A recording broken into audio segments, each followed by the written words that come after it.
နှစ်ကုန်ဘောနတ်အနေနဲ့ကျမရဲ့အိမ်ကထင်းတွေကို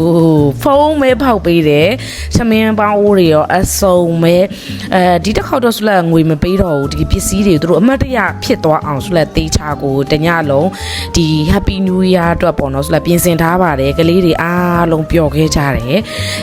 သူအတစ်တွေအဟောင်းနေပြောလို့မရအောင်ဆိုလက်ကလည်းအလူလေးဖြစ်သွားအောင်ဒါသူတို့ကန်ဆန်းပြီးတော့ကန်ဆန်းမဲနိုင်ကြရတာသူတို့ကန်ကောင်းတဲ့သူကဖုန်းပေါက်သွားတယ်ပေါ့နော်ဒီတစ်ခေါက်မှာဖုန်းပေါက်သွားကန်ကောင်းဆုံးလူသားတော့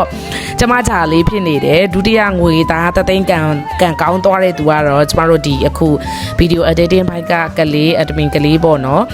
ဒီသမင်းပေါင်းကကြတော့ packaging အမကမဲအားလုံးစုကူသွားကြတယ်အားလုံးလေးပျော်ကြတယ်တကယ်တော့သူတို့ဆိုတော့အရန် surprise လုပ်ချင်လို့အားလုံးမနက်ကြရဲဆိုတော့အားရ pressure ပေးတာလုံးဝပေးပါဝါပြီးအင်ဂျီမဟာပါညာဆိုတော့ရှေ့ပြောထားပြီးတော့အခုသူတို့စီမှာဘွားကနေဆိုပြီးတော့ရောက်သွားတော့သူတို့ကြီးလည်းအရန်မထင်ထားလောက်တဲ့အတွက်ပျော်ကြတယ်ဆိုတော့လည်းအရန်ပျော်ရတယ်ဒါကတော့ထင်းမှန်ပါတယောက်ချင်းစီတိုင်းကိုဆိုတော့လှူခြင်းနဲ့အလှူလေးတစ်ခုကိုဆိုတော့ဖြစ်ဖြစ်မြောက်မြောက်ကြီးလူတန်းခွင့်လေးရကြတယ်အားလုံးပဲသူတို့ကြီးလည်းကန်ဆန်းကြရင်နဲ့ပျော်ရွှင်ခဲ့ကြရတယ်ပေါ့လေတကယ်နှစ်တစ်ကူပါပဲအားလုံးက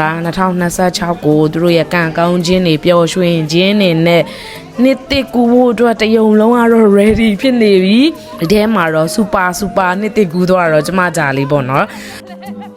ဒီလိုမိသားစုဆန်ဆန်နဲ့အလုံးလုံးချင်တယ်ပြီးတော့ကိုယ့်ရဲ့တိုးတက်မှုရှိရဲ့လမ်းကြောင်းတစ်ခုပုံလဲရောက်ချင်တယ်ဆိုတာတေချာတစ်ခုကလီဒါကောင်းရှိဖို့လိုအပ်တယ်ငွေများများဘယ်လောက်ရမှာလဲငွေဘယ်လောက်ရမှာလဲလိုက်နေမဲ့အစားကိုဘဝတိုးတက်မဲ့အသိပညာကြီးကိုဘဝတိုးတက်ဖို့အတွက်အသက်ပညာတွေရချင်တယ်ဒီလိုမျိုးလဲစလက်တို့လိုမိသားစုဆန်ဆန်နေခြင်းတဲ့သူတွေပါတယ်ဆိုရင်စလက်နဲ့အတူတူလက်တွဲလောက်ကင်ဖို့လိုအပ်ပါပြီဘာလို့လဲဆိုတော့ဘဝမှာလီဒါကောင်းတစ်ယောက်ရှိဖို့ကလည်းအရန်အရေးကြီးတယ်အဲ့အတွက်ကြောင့်မလို့စလက်နဲ့အတူလက်တွဲပြီးလောက်ကင်ခြင်းတဲ့သူတွေပါတယ်ဆိုရင်ခွန်ကို161523လုံးကိုဖုန်းဆက်ပြီးဆက်သွယ်ပါဆက်ချုပ်ကျွမ်းကျင်နေရောပတ်တန်ဆွဲတဲ့သူတွေရောကတ်တင်ခင်းတဲ့သူတွေရောလာလျှောက်လို့ရပါတယ်အားလုံးကျေးဇူးများရှင်ပါရှင်တတာ